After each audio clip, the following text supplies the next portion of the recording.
come to my lovely customer. So he said dryer is not heating.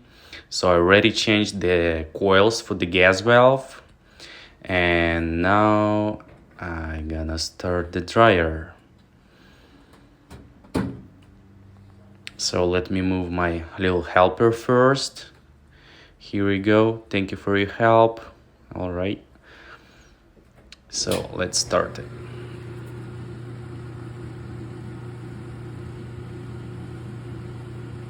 Now we can see how igniter is glowing. And after like 20 or 30 seconds, we're supposed to be see first flame, which is will be mean the dryer is working right now. Let's see.